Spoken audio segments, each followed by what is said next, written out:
سيرفيسز. انا اسمي محمد الفي. I'm a software engineer at Google. Working with the Arabic language is my passion, so you will hear a lot about this in my talk, inshallah. The title is, as I say, the title Web-based language services. وأهم حاجة هتكلم عليها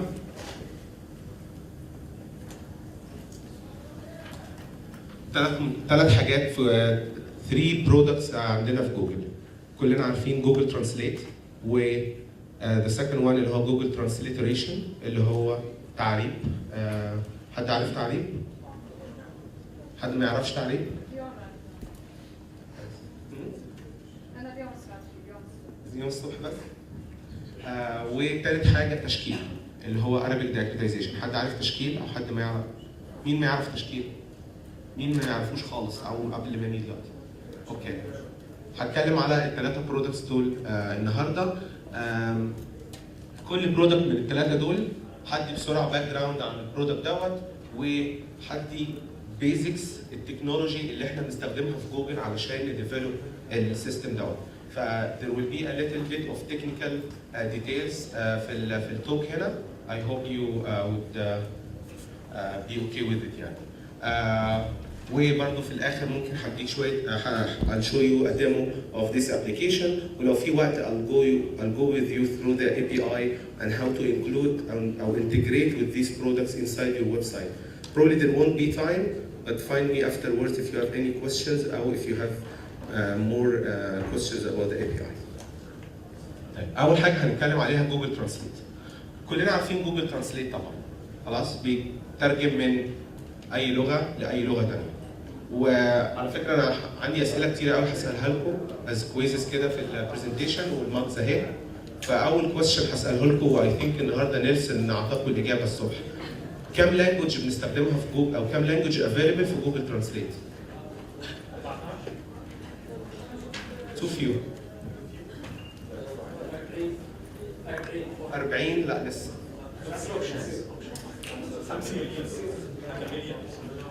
لا ليه مليون؟ هم في كم لانجوج في العالم؟ How many languages موجودين في جوجل ترانسليت؟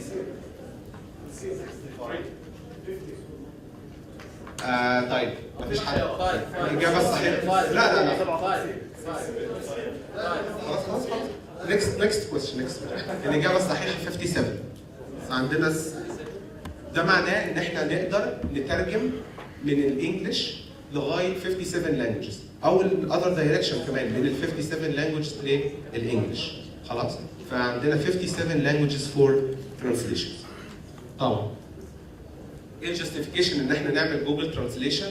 الجاستيفيكيشن معروف طبعا، احنا عايزين نخلي كل اليوزرز من all the languages be able to use the internet and be able to search for the information there about the other languages. خلاص؟ ده a little bit of a history how Google Translate has been implemented و its progress over time. قبل 2004 ما كانش عندنا جوجل ترانسليت، ما كانش عندنا ترانسليشن سيستم جوه جوجل. الترانسليشن اللي كان عندنا في جوجل كان provided via a third party. خلاص؟ In 2004, actually a little bit before 2004, a team of researchers, mostly computational linguistics, started to develop a system for machine translation, for Google machine translation. وأول برودكت وأول 3 languages we were able to launch كان سنة 2006. والعربي زي ما احنا شايفين العربي كان من أوائل اللانجوجز اللي عملنا لها لونشنج في جوجل ترانسليت. و you can see بعد كده 2007 2008 and so on every year we launch new languages لغاية ما بقوا في 2010 بقوا حوالي 57 and as we speak I think there are actually 58 languages language pairs that we can translate from. طيب ايه المين ريزن اللي مخلينا نقدر كل سنه نضيف لانجوجز كتيره جدا without really having language experts؟ يعني احنا دلوقتي مثلا بنترجم للغه الاراميه، ما عندناش linguists من اللغه ديت موجودين بيشتغلوا في الشركه. ما عندناش Arabic linguists، عندنا بس Arabic engineers who speaks Arabic، بس ما عندناش Arabic linguists who knows the language. خلي الاسئله ليتر. اوكي. المين ايديا اللي بتخلينا نعرف نعمل كده بذيس سكيلابيلتي اند ذيس سبيد هو السيستم اللي احنا بنسميه statistical machine translation. الايديا behind statistical machine translation، حد عارف statistical machine translation؟ حد؟ بس اثنين. طيب I'll give you a basic idea. statistical machine translation معناه ان انا مش محتاج ان انا عندي language expert قد ما محتاج ان انا اتعلم statistically عن طريق الداتا اللي كانت موجوده قبل كده، سواء الداتا دي موجوده على الانترنت او موجوده على كتب او كده، كل الكلام ده اتعلم عن طريق الداتا ديت او عن طريق الكتب ديت، عن طريق الترجمات اللي قبل كده، اتعلم الديكشنري بتاعي واتعلم اللانجوج بتاعتي ازاي اعمل لها ترجمه. فاكشلي if you think about it statistical machine translation بيمر بثلاثه phases. الفيز الاولانيه ان انا اكولكت داتا. اكولكت وات وي كول باراليل داتا. باراليل داتا يعني الانجلش دوكيمنت، انا هتكلم اكتر طبعا عن العربي بس ده ابلايد على كل البيرز اوف لانجوجز. خلاص؟ اكولكت باراليل داتا اللانجوج الدوكيمنت ان انجلش with a correct translation of this document in the target language العربي مثلا. خلاص؟ طب بجيب الداتا دي منين او ايه المين سورس من الداتا ديت؟ احد المين سورسز اللي كانت عندنا اليونايتد نيشنز بابليكيشنز. لان احنا عارفين كلنا ان اليونايتد نيشنز كل البابليكيشنز بتاعتهم كل الكونفرنسز وايفريثينج از ترانسليتد تو كل اللانجوجز اللي معترف بيها في العالم. فده احد الافاليبل سورسز عندنا. وطبعا الويب، كل الاكزيستنس بتاع الداتا اللي في الويب، النيوز ارتكلز مثلا، الويب سايت زي الجزيره بيبلش ذا سيم ستوري ان Arabic and in English. CNN، كل النيوز سورسز، الكتب اللي اترجمت اوريدي وموجوده على الويب and so on and so forth. فكل الداتا ديت بنعمل لها بنكولكت داتا. طب الداتا دي هتنفعني في ايه؟ البيزك ايديا ان انا لو لقيت على الداتا ديت اكزيستنس كتير جدا، مثلا لان ماي نيم ترجمتها انا اسمي، خلاص انا مش محتاج دلوقتي ديكشنري ولا لانجوج اكسبرت يقول لي ان نيم يعني اسم. انا هتعلم ده بنفسي عن طريق انها موجوده على الويب او موجوده في الداتا بتاعتي بشكل كبير جدا. وبالتالي السكند ستيب هنا ان انا ادور على الريبيتنج باترنز اوف ترانسليشنز. خلاص بعد ما اعمل الاينمنت للسنتنسز وبعد ما اعمل الايننج للوردز، احتفظ بالريبيتنج باترنز دي واعرف الفريكونسي بتاعتها وتبقى هي دي الداتا بتاعتي. فيبقى الداتا بتاعتي بتقول ان مثلا كلمه زي هاوس ممكن الاقيها منزل بالبروبابيلتي الفلانيه بالفريكونسي الفلانيه، وممكن الاقيها بيلدينج كلمه منزل الاقيها هاوس بالبروبابيلتي دي بيلدينج اند سو اون اند سو. خلاص؟ هي دي البيزك ايديا بتاعت كولكتنج الداتا وبيلدينج ماي ديكشن. خلاص دلوقتي الستيب الثالثه لما تجيب لي انت جمله جديده، لما الانبوت بتاعي دلوقتي وانا عايز اترجمه سواء من انجلش تو عربي او من عربي انجليزي، انا هابلاي الباترنز ديت على نيو ترانسليشنز. خلاص؟ واسكور الفريزز الترانسليشنز دي بيزد على احسن سكور لكل لغه. خلاص؟ ازاي برضو بعمل كده؟ هشرح لكم الاكزامبل ده بسرعه. لو احنا عندنا جمله عربي زي منزل صغير وعايز اعمل لها ترجمه الانجليش. كويستشن؟ تعالي يا استاذ محمد. هلا هذه القاعده يعني مش لازم تكون قاعده مطلقه قاعده صحيحه، لانه صار في جمله انا جربتها على الانترنت اكثر من مره وعملت لها ترانسليشن.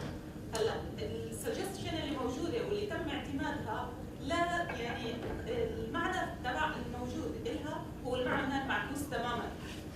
تحب اعطيك الجمله؟ لا انا اوكي خليني خلاص قبل ما بريزنت السلايد دي خليني اقول لكم احنا عارفين كل البروبلمز بيهايند الستاتستيكال ماشين ترانسليشن. خلاص؟ لان البروبلمز دي كلها معتمده على لو الناس كلها اتفقت ان كلمه هاوس معناها بالعربي قلب مثلا، انا هتفق معاهم للاسف. خلاص؟ فهي دي مشكله الستاتستيكال ماشين ترانسليشن. خلاص؟ جميل. فهي بس ايه الادفانتج بتاعتها؟ يعني قصدي ليه جوجل راحت سكه الستاتستيكال ماشين ترانسليشن ما راحتش سكه الرول بيز ترانسليشن او الترانسليشن اللي معتمد على لانجوج اكسبرتس لكل لانجوج. المين ادفانتج ان انا يبقى السيستم بتاعي لانجوج اندبندنت وما بقاش محتاج لينجوست لكل لانجوج. خلاص؟ انا لو بكره الصبح دلوقتي انت اخترعت لي لغه جديده، اخترعنا لغه جديده وادتني ترانسليشنز للغه ديت بيج اماونت اوف داتا من الانجليزي للغه ديت، ليتس كول ات لغه لانجوج اكس مثلا، في لغه جديده ظهرت اسمها لانجوج اكس، وادتني ترانسليشنز in good amount of data 1000 documents translated from English to this X using the same system that I have right now. بكره الصبح هيبقى عندي اللانجوج بير دوت اقدر اترجم من الانجلش تو اكس. ده مش معناه ان انا هبقى بيرفكت، ودي اخر جمله عندي هنا بقول له ماشين ترانسليشن از نوت بيرفكت. لا عفوا، بس كمان هذه كمان ضد انه يكون عندي هلا هاي بدك تاخذها عن طريق انه ادخالها على الكمبيوتر. طب في كثير ناس يعني ما بيستخدموا الكمبيوتر، هل هذا الشيء معناته انه انا بدي اترجم الحديثين على استخدام الكمبيوتر بيانات غلط؟ صح؟ يعني انا عندي انت بتحكي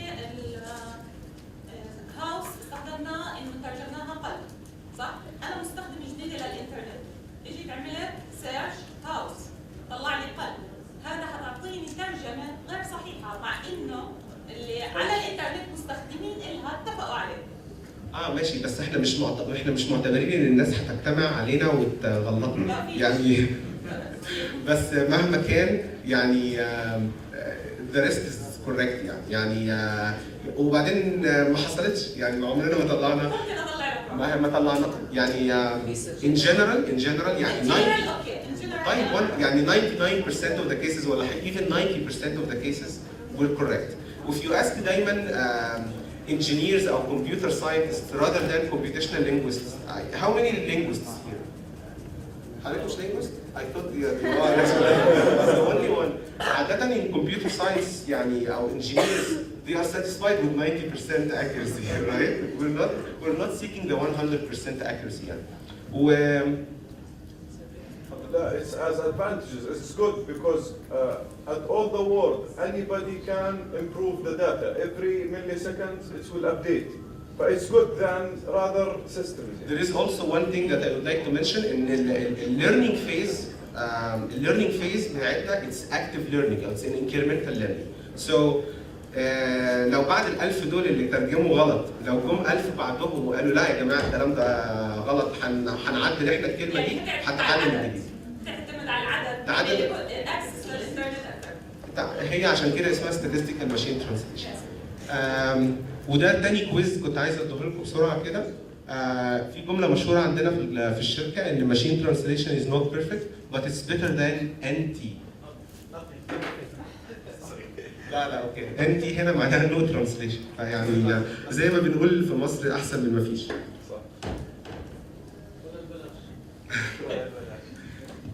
طيب هجو ثرو الاكزامبل ده بسرعه بس عشان نبقى برضه ايه فاهمين الكونسبت بالظبط.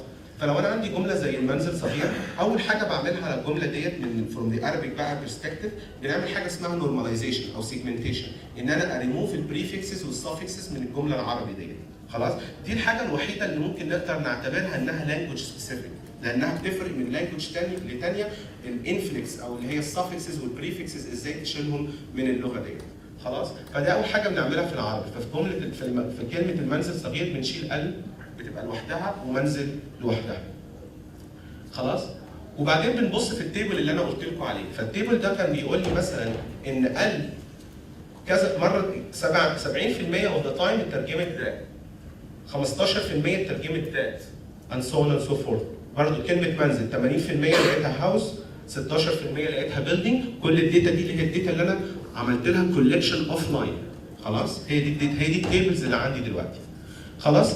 لو انا عندي التيبلز دي كلها لكل الكلمات وكل الفريزز سواء بقى من عربي لانجلش او من انجلش لعربي، اي ثينك ان الايديا هنا بقت سهله. انا لو خدت بس كل التوب تشويس من لكل لغه لكل كلمه هقول لك خلاص يبقى المنزل صغير دي هاوس از سمول، لو خدت الايه كل واحد من التوب تشويسز هنا. الاكزامبل ده يمكن ما هواش فيه نقطه ثانيه مش بيوضحها قوي، ان انا مش بس بعتمد على البارل داتا، انا كمان بعتمد على حاجه بنسميها اليوني موديل، اللانجوج موديل. خلاص؟ ايه معنى اللانجوج موديل؟ لو افترضنا ان ليتل هنا كانت البرسنتج بتاعتها اعلى من سمول وكانت اون توب اوف ذا تيبل، كانت هتبقى ترجمه المنزل صغير the house is little، اللي هي doesn't make much sense. فالمفروض انا عندي بقى لانجوج موديل للانجلش وللعربي لكل لغه. اللانجوج موديل ده بيقول لي ان the existence of the sequence the house is small much larger than the sequence of words the house is little. او مثلا في العربي اقول لكم اكزامبل مشهور قوي في العربي، السيكونس بتاع اكله سوري ممكن كده الخط لو سمحت شوي كده وكده سايز. اوكي ايه ده ممكن؟ مش هيكبر عن كده بس اوكي معلش لانها ايمج اكشلي ات ذا اند اتس نوت الاكزامبل المشهور على حكايه اللانجوج موديل ديت وازاي بتاثر في الترجمه. احنا عارفين كلنا في اللغه العربيه الجمله الفعليه مفضله على الجمله الاسميه، صح؟ اكل الولد التفاحه احسن ما تقولها الولد اكل التفاحه، صح؟ طيب ده معناه ان لما تيجي تترجم من انجليزي لكن في الانجليش الجمل كلها صح؟ ده بوي ايه صح؟ فلو ترجمتها الولد اكل التفاحه بنعمل ايه بقى؟ بنبعتها على اللانجوج موديل العربي وبنقول consider the other way، اعمل ري وورد اوردرنج وشوف انه اللي اكزيست اكتر في اللغه. خلاص يبقى عندنا في اللانجوج موديل هيقول ان اكل الولد التفاحه موجوده مثلا in a much more frequency than the other one، يبقى I will choose the one that exists more on the one. خلاص؟ That's how we learn both rules. يبقى ده that's how we learn الرولز بتاعت الترجمه and that's how we kinda learn الرولز بتاعت الجرامر. انا ما عنديش رول بيقول ان في اللغه العربيه الجمله الفعليه احسن من اللغه الاسميه، بس انا عندي الداتا هي اللي بتوضح لي الرولز دي. يعني انتوا يعني في السيستم بتاعكم ما اعتمدتوش على الرول بيست اللي احنا بنعملها بناخدها من اللينجويستكس بيبول. احنا عندنا 170 قاعده في اللغه العربيه. يعني فعل فاعل وجهه وصفه بس statistics. ما هي this is the idea. احنا statistical only. We don't have any rule-based models inside our system. compared with other systems طلعتوا results مقارنه مع الرول بيست. طبعا results comparable للرول بيست موديل. في رول بيست مودلز performing اعلى من جوجل طبعا زي صخر مثلا الترجمه بتاع صخر، بس احنا comparable للسيستم دوت يعني مثلا I don't know the exact numbers بس we're very close بالنسبه للعربي يعني، لكن بالنسبه في لغات ثانيه كتيره قوي ما فيهاش اساسا رول بيست مودلز. وزي ما قلت ان الادفانتجز هي language independent model و there is no need for linguists and so on. طيب اي سؤال قبل ما اسال انا؟ هلا لما نحطه في الويب سايت الاي بي اي ماشي، هلا جوجل لما بده يجي ارشف المقال ارشفه عربي ولا انجليزي؟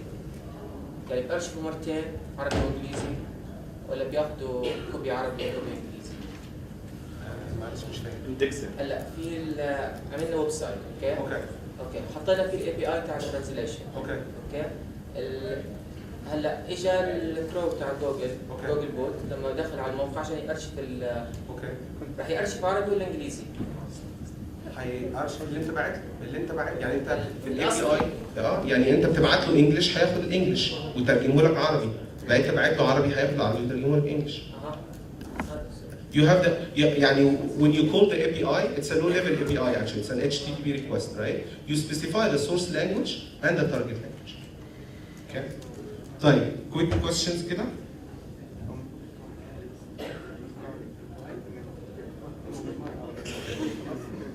نحكي من هون ولا طيب which translation تعتقد بيستخدم اكتر English to Arabic ولا Arabic to English؟ That's an easy question. English. اوكي.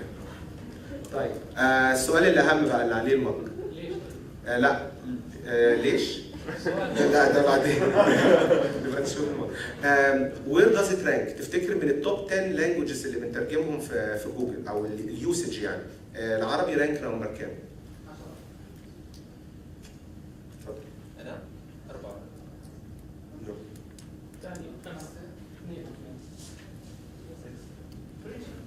3 نمبر 3 بعد الاسبانيش وبعد البرتغيز. لو سمحت.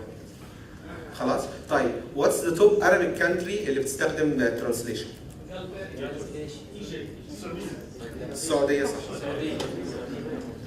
صح.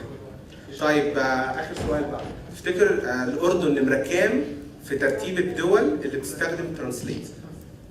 It's a very difficult question actually. اتفضل. حضرتك؟ لا اذا كانت سوري انا ما قلتش السعوديه هي اول دوله عربيه ونمره 21 اوفرول خلاص يعني الاردن اكيد بعد 21 ف طيب هي 54 overall يعني overall the countries that are using Google Translate. تاني حاجه هتكلم عليها ترانسليتريشن جوجل ترانسليتريت اللي هو في العربي احنا مسمينه تعريب. خلاص؟ الايديا من تعريب احنا عارفينها اللغه اللي العرب اخترعناها ديت اللي هي ان احنا نكتب الحروف العربي بالساوند الحروف الانجليزي. واكشلي على فكره الموضوع دوت ما هوش فات بس سبيسيفيك للعربي، موجود في لغات ثانيه كتير جدا، موجود في الايراني، في الاردو، في التركيش، جريك، راشن، كل اللي ما بيتكلموش انجلش او يعني كل اللي هم نون انجلش سبيكرز لقوا ان هي اسهل لهم ان هم يكتبوا باللغه ديت. خلاص؟ طبعا عشان ايزير بالنسبه لهم على الكيبورد. كلمه ترانسليتريشن اللي هو وده علم اكشلي موجود في علم الناتشورال لانجويج بروسيسنج اللي هو ترانسليتريشن، فتقدر تفهم ان هو كانك بترانسليت الليتر.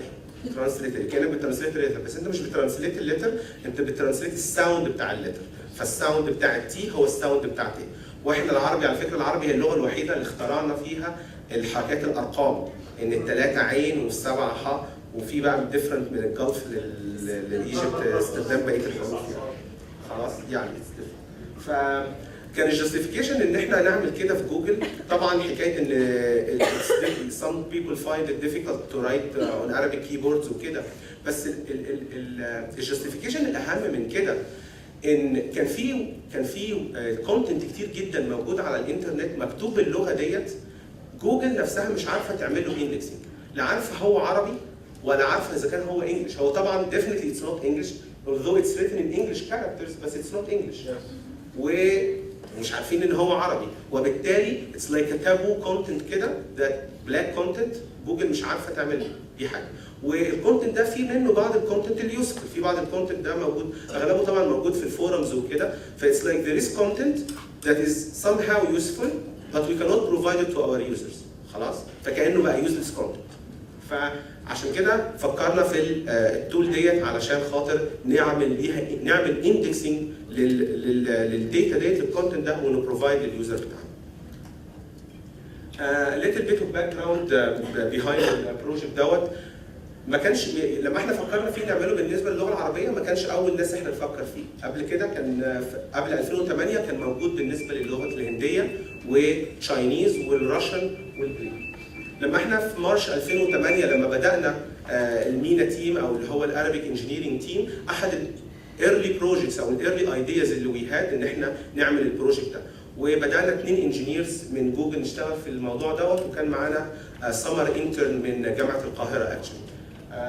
وير ايبل ان احنا نلونش البرودكت ده في اكتوبر 2008 اللي هو طبعا google.com/تعريب.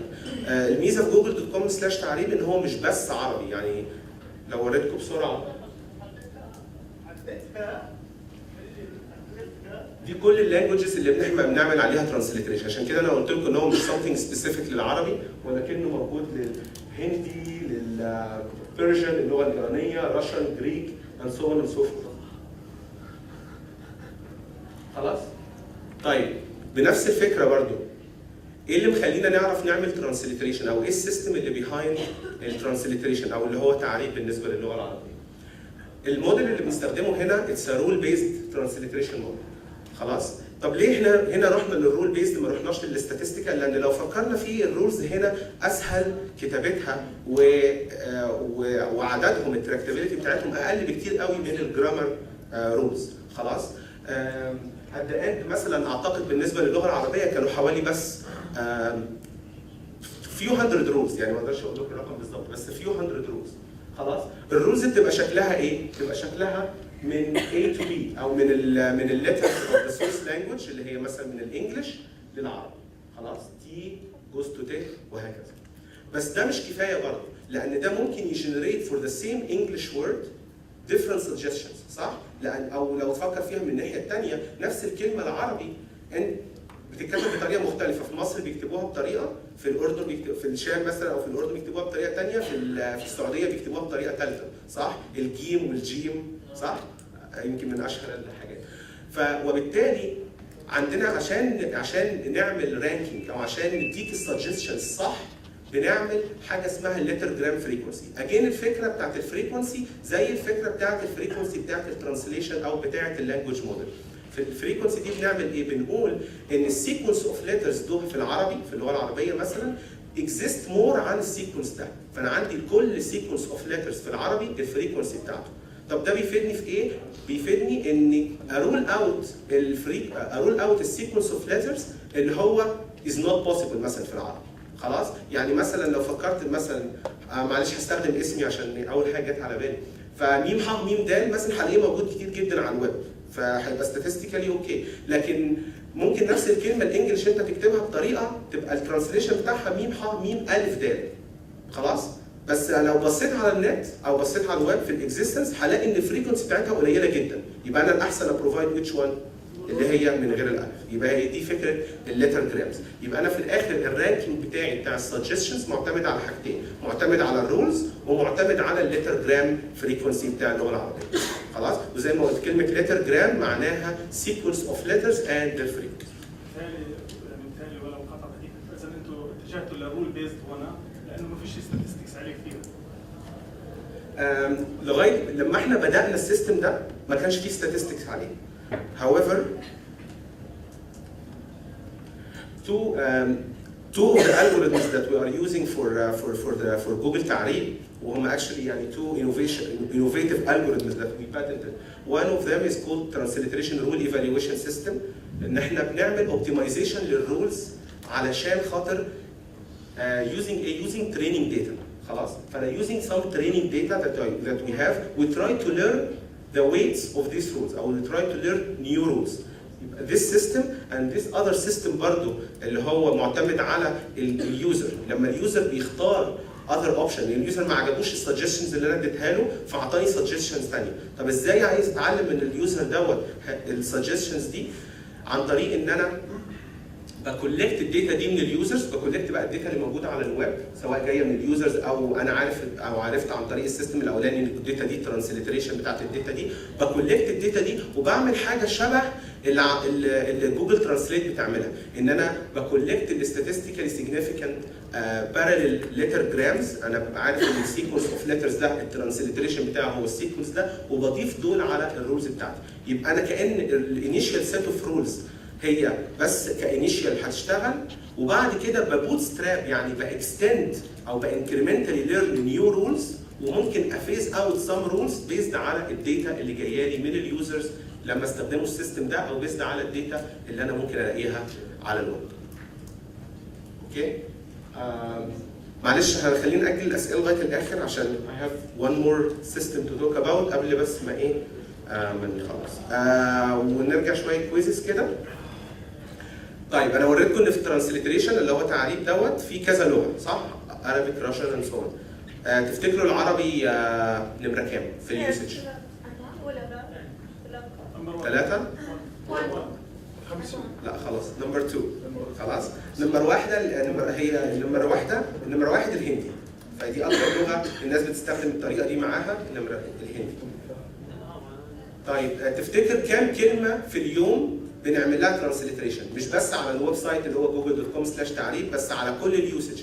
انا اي فورجت تو سي ان تعريب مش بس افيلبل على الويب سايت google.com/تعريب، لا انت ممكن تضيفه عندك على في الجيميل، تقدر تستخدمه في بلوجر، تقدر تستخدمه as an API in your website، تقدر تستخدمه in too many، تقدر تحطه as a toolbar icon and so on. طيب فتوتال اوفرول بقى how many queries per day, how many words per day؟ Any guesses؟ 135,000. نص مليون. أكثر 2 مليون 3 مليون. لا 1 مليون. طيب السؤال ده بقى هو بجد عليه 1 مارك. اكتر دوله بتستخدم تعريب؟ ايران. انديا. ايران. رشا. ماليزيا. بتستخدم تعريب عربي. السعوديه. مو عرب. خلاص نو رايت انسر للاسف. امريكا. مين اللي ما عندهمش عربي كيبورد؟ المصريين اللي زي او العرب اللي زي حالاتي اللي عايشين في امريكا. فاكتر يوسج للعرب للارابيك ترانسليتريشن بيجي من امريكا. طيب another chance for Mark. اكتر دوله عربيه بتستخدم تعريب، يا ريت نرفع ايدينا بلاش حد يقول. اكتر دوله عربيه بتستخدم تعريب. مش فاكر. كيف السعوديه؟ لا. مصر. لا. لبنان. الأردن. الجزائر. فلسطين. سوريا. المغرب. خلاص هو الاجابه تونس، بس انا برضه حد يمجر الجزائر ويمجر المغرب. الجزائر والمغرب لان هي اتس ذا سيم كونسبت. الجزائر. اتس ذا سيم كونسبت. هي اول دوله تونس والاوبشن نمره 2 هي المغرب. الجزائر. الجزائر والمغرب محدش قال تونس.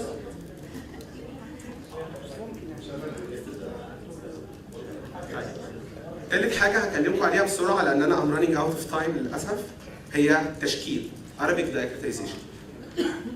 طيب اول سؤال، احنا ليه فكرنا في تشكيل؟ طبعا احنا عارفين تشكيل علشان خاطر لو انت تدي له جمله undiacritized مش ما عليهاش حروف التشكيل انا بشكلها لك. طب احنا عايزين نعمل تشكيل ليه في اللغه العربيه؟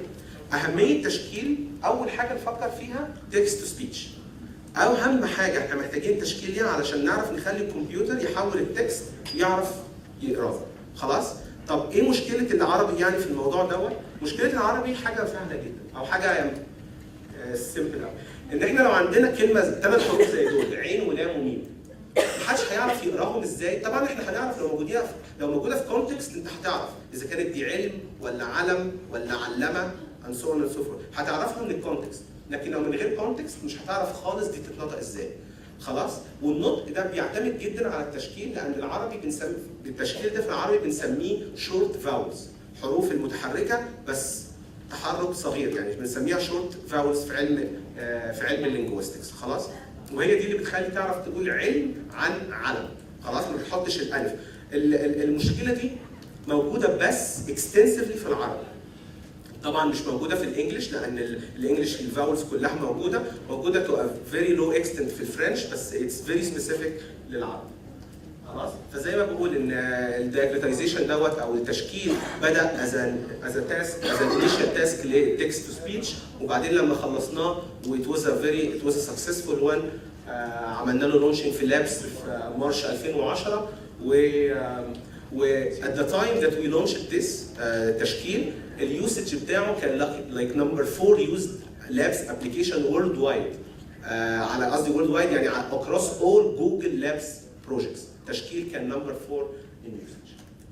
الايديا بتاعته بسرعه هنرجع تاني للايديا اللي شرحناها بتاعت جوجل ترانسليت. It's a statistical approach. خلاص؟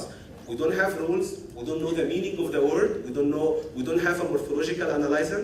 خلاص؟ علشان نتعلم ان ده verb او ده noun. We don't have any of this. Our approach is a statistical approach. Based على ايه؟ Based على training data عندنا متشكله already.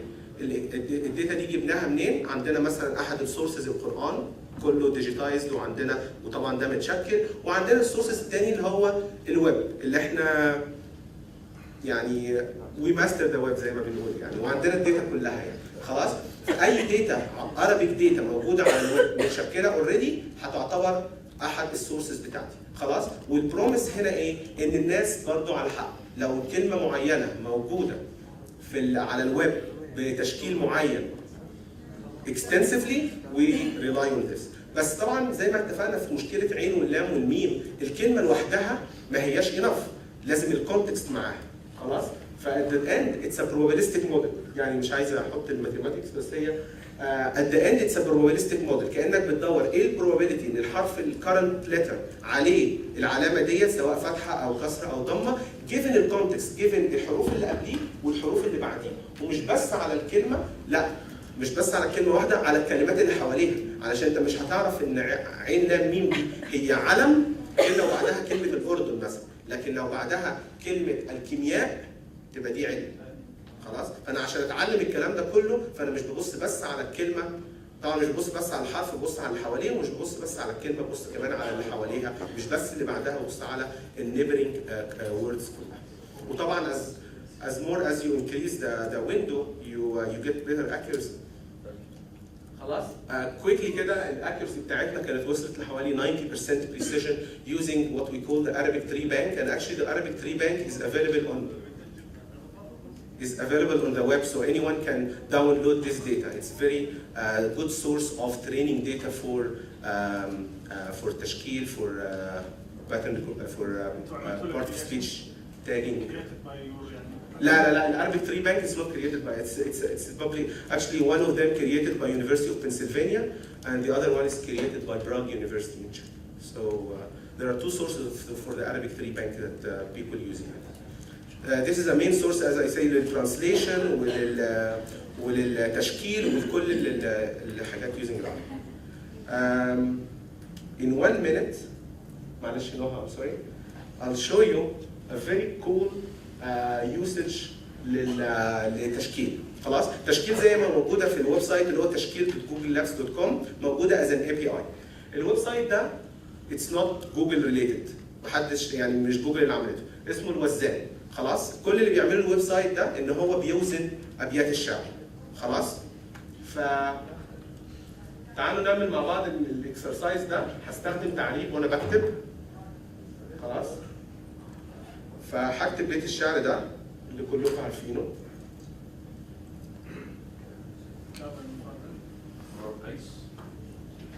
على فكره ده كان هيبقى سؤالي، كان هيبقى بمنطق بس خلاص بقى.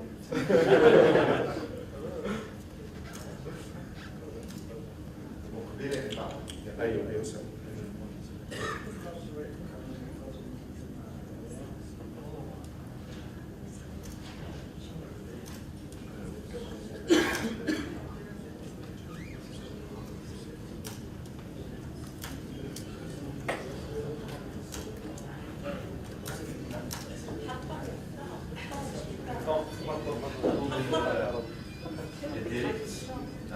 خلاص؟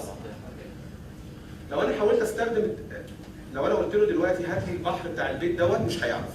خلاص؟ فعشان الويب سايت، عشان اللي عمل الويب سايت بتاع الوزان ده عارفين ان التشكيل مهم جدا ليهم علشان يعملوا البحر ده، استخدموا تشكيل اي بي اي، استخدموا جوجل اي بي اي فور تشكيل، بيبعتوا لنا التكست دوت از ان اتش تي تي بي ريكوست، بنبعت لهم.